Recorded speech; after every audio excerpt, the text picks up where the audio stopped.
guys. Kasi in the mood akong gumawa ng video, naisipan kong gumawa ng, kasi balak ko after 2 weeks bigla kong naisipan na gumawa.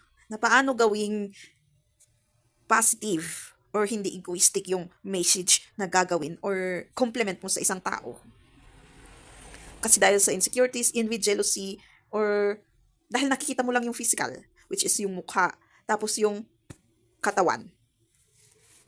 Kung may napansin ka na ganito, ganyan, na hindi mo gusto, is may lumalabas sa isip mo at nasasabi pa ng bibig mo na, hindi naman siya maganda, hindi naman kaaya-aya, anong ginugusto nila sa taong to, anong hinahabol-habol nila sa taong to.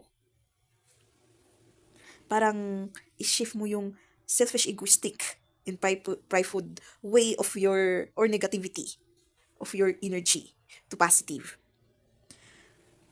Pati sa pag-preach, paano mo gagawin na? Kasi meron yung mga message sa Bible na bawal pumunta dito, katulad ng manghuhula, tarot readers, psychic. Pero meron namang nakasalungat na may positive na pwedeng pumunta doon. So, kailangan nating i-understand to.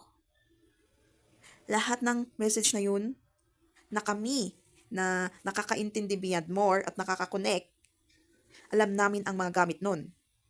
Pero for the level of understanding, kasi may gustong i-deny yung isang tao at may gustong i-correct sa taong yon na hindi naman niya naintindihan, or dahil sa insecurities, kinuha niya yung message na yun, tapos nakita niya yung ayaw niyang tao na gumagawa ng ganito, yung psychic, panghula, etc., spiritualist, para ibagsak sa taon yun, na gumamit pa siya ng ibang tao, pero yun pala yung pinapatamaan. Parang gumamit siya ng second party na patamahin, pero ang pinapatamahan pala is yung third party. Yun yung tinatawag na egoistic, di ba? Selfish, egoistic. Kaya, hindi natatamaan yung isang taong walang validation sa system niya. Yung wala sa kanya yung alam niya yung projection na tinatawag. Parang, para makuha din yun, merong tremendous. Ano ba yan sa English? Tremendous. Ano mang pronunciation nun? Matinding mirroring and shadow work sa sarili. Acceptance, reflection, accountability. Para mawala yung insecure na matatamaan ka talaga. Kahit alam mong natatamaan ka, wala nang effect sa feelings. Nandun na yung malakas na emotional knowledge. At para ma-develop din yung emotional knowledge, kasi gusto mong laging andyan sa negative, insecurities, selfish egoistic na pakiramdam,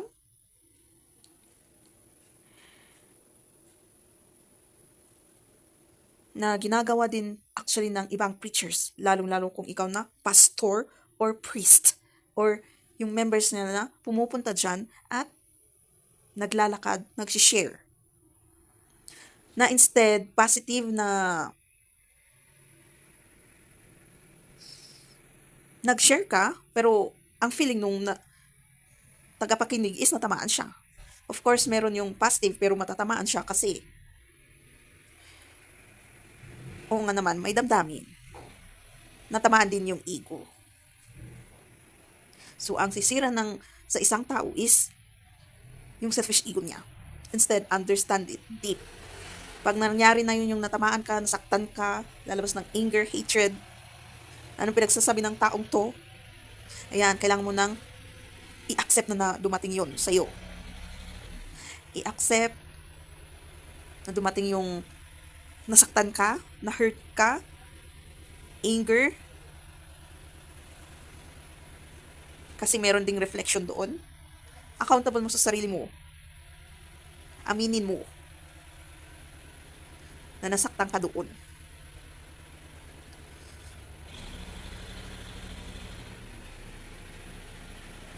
So, magbigay tayo ng sample.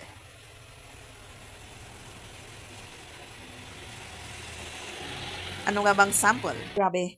Nag-isip pa ako kung ano yung selfish ego. Parang nakalimutan ko na kasi, pero naalala ko yung mga feelings niya. Yung instead na appreciate mo is nilalait mo actually. Yun.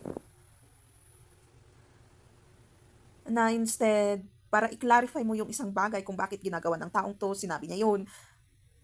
At yung hindi mo naiintindihan, katulad sa aming nag-share, go for kung kilala mo yung nag-share, pumunta ka at tanungin para ma-clarify, ano ka agad.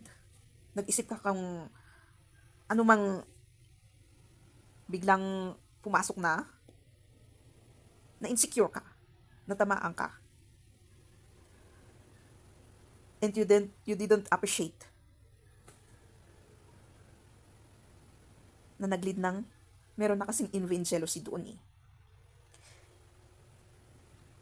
Kaya hindi natin minsan na-appreciate yung how the person, yung dalhin niya yung sarili niya, kung gusto niyang maging childish na style, the way it talks, the way kung paano gumalaw, pananamit.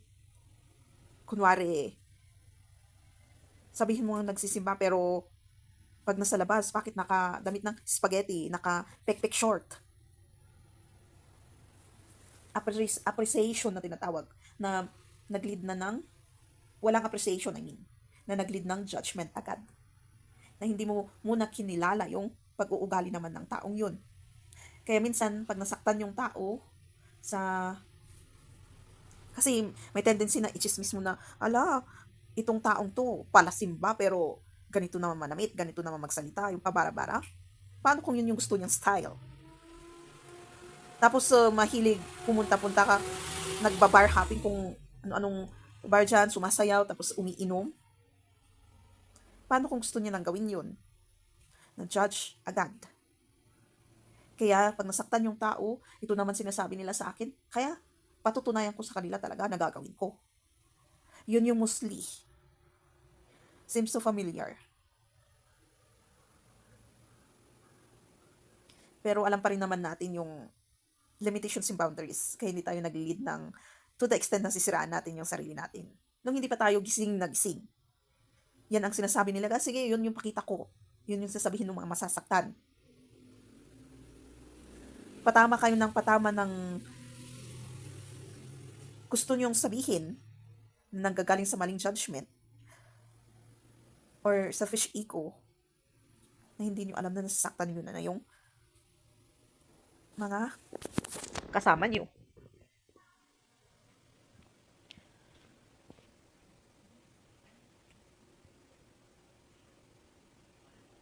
Kasi meron din yung, di ba, sa Bible, hindi ko alam kung anong chapter and verse yun, pero huwag kang gagawa ng maglilid ng ikakasama ng kapwa mo. Isa na ito. Yung dahil sa healing, nung una, gitna, through observation, madali akong matamaan. Para siguro ma-learn kung ano yung tamang ego, yung healthy ego, tapos selfish ego. So, doon ko na-differentiate. Kaya, eto, nagbibigay ako ng message. Kasi ang galing ng mga tao nun. Kaya nasasabi nilang, mas maganda pa yung mga taong hindi nagsisimba kaysa yung nagsisimba. Umuulan, wait. At nasasabihan na, hypocrite. People doesn't know how to support. Why? Because appreciation is never there.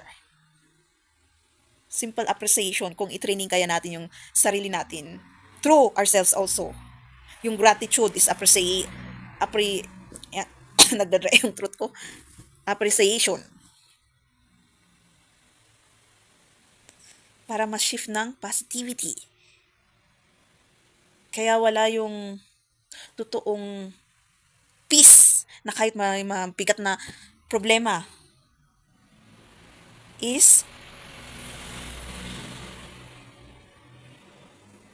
andun ka pa rin sa peace. Di ba paulit-ulit nang sasabi ko, ang laki ng utang namin pero eto pa rin, parang wino-work out pa rin, pero andun pa rin yung peace sa loob. Na yung iniisip mo is, ang dami mong ganito, ganyan, tapos dadagdag pa to, na magbibigay ng message. If I'm before, madali ako mag-give up. Parang yung sinabi ko din na sayang ang dami kong opportunities sa work noon na sila pang parang hahabol na sabihin mo pero nile-let go ko agad kasi ang dali kong mapagod, ang dali kong maumay. Pero now I'm trying my best so hard na ipaglaban pa din. And mag-isa ko pa. Dati meron ako nung feeling na parang hindi ko kaya ata mag-isa.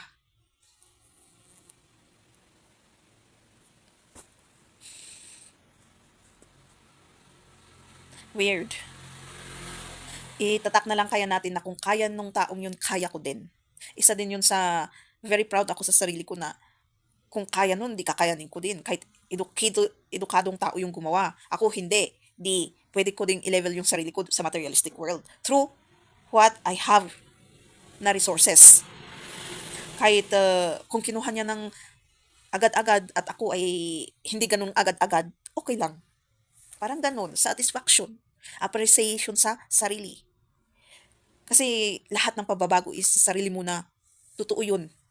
Sisimulan bago mo ma-apply sa others. As they say, love yourself.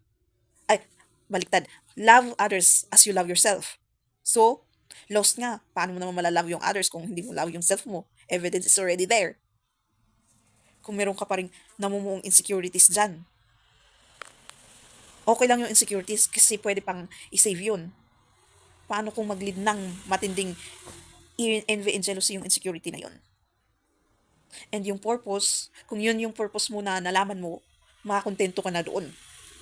Huwag mong i-ano yung purpose ng iba, huwag mong tingnan. Kung parang ang laki-laki, parang ang laki ng makukuha niyang grace, malaki din naman yung suffering actually, na maaano ng taong yun.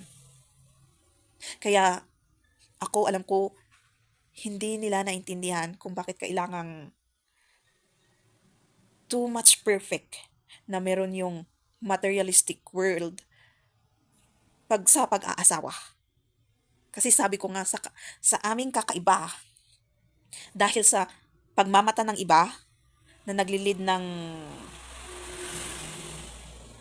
paghahadlang ng progress, abundance, and prosperity, na maglilid ng too much hard work din sa amin para ma-break yung pagmamata nila na yon,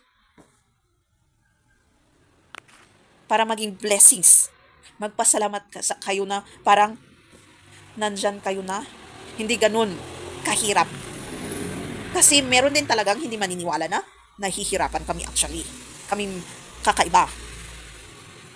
Kasi hindi mo nakikita sa mukha, expression, vibe, na parang hindi nahihirapan. Marunong pong mga yun i-observe yung problema nila. I-accumulate. Gawin yung negative to positive. Lalong-lalo kung alam mong andyan ang Diyos na tumutulong sa'yo. Hindi katulad ng iba na makikita mo talaga sa features nila, di ba?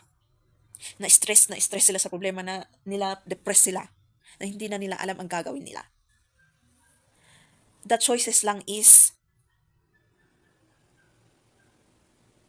gumalaw-galaw ka instead na ikulong mo yung sarili mo, mag-isip-isip ka. Parang sa physical, nakakapag-isip yung isip na gumawa ng paraan para gumalaw-galaw ka. Maglinis dyan, ganito, ganyan. Or ako, ito, message.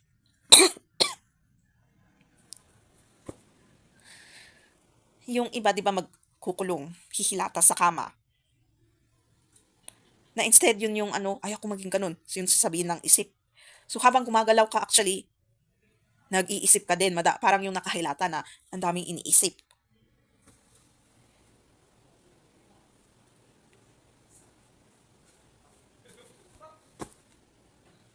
So, oo naman, magkakaiba tayo ng paraan para i-cope yun. Dahil doon, siguro yung iniisip natin na ego, yung cope natin is, i-protect natin yung sarili natin. Then hindi natin alam na and aware na may natatamaan tayo sa sinasabi natin. And ito, Itong ginagawa ko, alam ko, patama pero correction. Hindi ata naintindihan ng iba na bashing ata ang pagkakaintindi. Yan na po yan. Kung natatamaan na po ang selfish ego nyo, nasasaktan yung toxic na illusion na paniniwala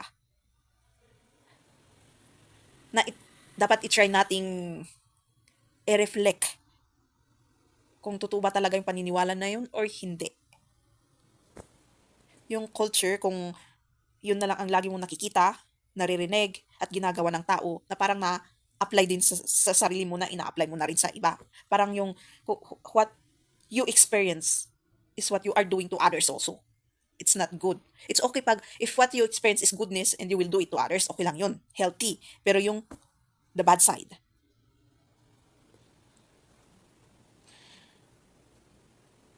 So parang minsan pinaparehas natin yung correction sa bashing and judgment. So lahat ng correction may two faces. Two face, which is the bad or good. Pati bashing, bad or good. Chismis, bad or good. Explaining, bad or good. Depende rin sa selfish ego or the healthy ego. Merong ego kasi nag-iisip tayo. So okay lang din naman mag-judge. Pero dapat alam mo kung yung judgment na yun is tama or hindi para makapagbigay ka ng motivation, advice, or correction. Makapag-analyze ka para makuha mo yung common sense. Pero meron yung hindi. Yung pinipilit mo yung mali is tama. Tapos yung tama is mali.